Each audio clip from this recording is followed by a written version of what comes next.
Ciao a tutti! Today I want to talk about some things about Italy that if you're going to visit Italy might be very interesting and very useful for you to know, because a lot of people before going to Italy maybe don't read these things online, and also there aren't a lot of people that tell you these things. So I want to start with numero uno. Italian food is regional. So don't expect, for example, to go to, let's say, Venice and have, let's say, good pizza. What I mean by that is pizza was, for example, was invented in Napoli. It's known for being Neapolitan pizza. Then there are versions of pizza, but if I were you, if I was going to a specific region, I would inform myself on the type of regional food that they have. For example, let's say you're going to Tuscany. Let's say you're gonna go to Florence, which is a very, well-known city to visit. Don't get pizza there. Pizza is usually from Napoli, or you have the Roman pizza as well.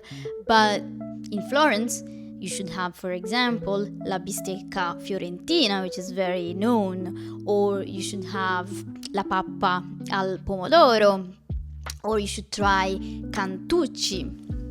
But for example, if you're going to Sicily, you're not gonna have tortellini. Tortellini are from Bologna, Modena, that area which is in the north, while in Sicily you can try, for example, arancini or arancine. There's two pronunciations. You can have pasta alla norma, and then actually every single city will have their own specialty. So the thing that I would ask when you're going to an Italian city is, what do you guys actually eat?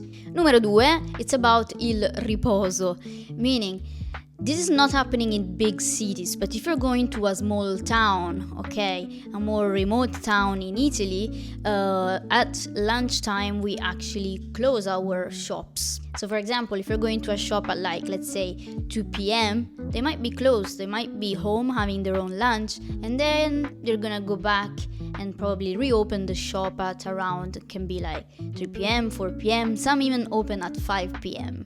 So try to see their opening times, but try to expect that basically at lunchtime until at least 3 p.m. they will be closed.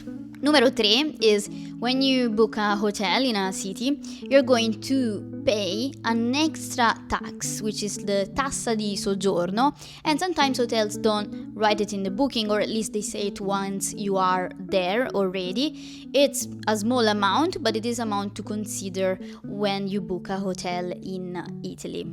Numero 4 is il coperto. In Italy we have the cover charge. So in Italy it's not so common to tip. You can tip a little bit, not as much as for example in the US, but we do have the cover charge that is basically added on your bill, and it can be at the bar, it could be if you sit down at the table, €1, €2. At a restaurant it can be higher.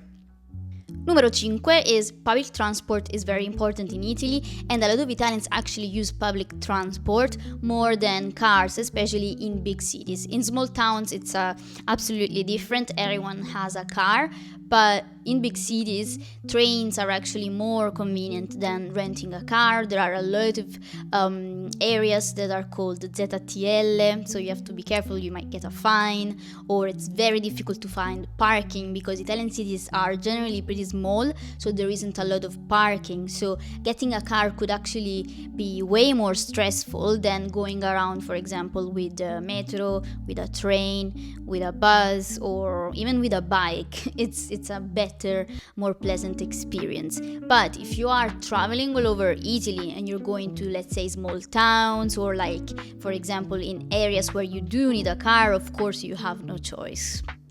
Then we have the weather factor, let's say the weather in Italy. So one thing that is very interesting, and I want to talk about summer specifically, is that if you go to a big city, it can be in the north, in the south, it's absolutely extremely hot. It's very, very, very hot. These are the temperatures that you could find in Italy, in a big city. So when you think, I want to go to Milan for summer in July or in August, consider that the city is going to be extremely hot. and it's not gonna be that pleasant. Or even in Firenze, for example, there are moments where it could be like 41 degrees, and imagine going around the city, there's no breeze because it's not on the beach, it's not near the sea, so it's very, very heavy to go around these big Italian cities in summer. So the thing that I would say is, during summer probably it's better to go to the beach on the coast, so you can have a little bit of breeze and you can, go in the sea. Numero 8 is wear comfortable shoes, because Italian cities are very old, very beautiful, and we have cobblestones pretty much in a lot of cities in Italy, so it can be very uncomfortable to walk around if you don't have the right shoes. Trainers are the best option, sneakers. You need to be comfortable because it's very difficult to walk around. I'll show you some pictures here so you have an idea of our streets. Numero 9 is cash is still used a lot in Italy. Places can and have to accept card payments, but a lot of Italians still use cash all the time. Like when I am in Italy visiting my mom or someone, I know that I need to have some cash with me, because some little cafes, let's say they're charging you €1, okay, for a coffee. They're probably gonna ask for cash rather than card, and some of them have a minimum amount. I think it's like €5 in order to pay by card. So cash is your best friend in Italy.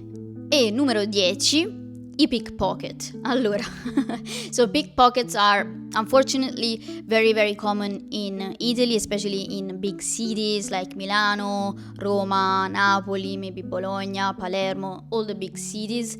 Of course, also attract criminals and people that try to steal stuff, especially from tourists, because when you're a tourist, you're in a better mood, you're probably just like wandering around, you're not so alert, so they target tourists a lot, so you should be a little bit careful, okay, with pickpockets.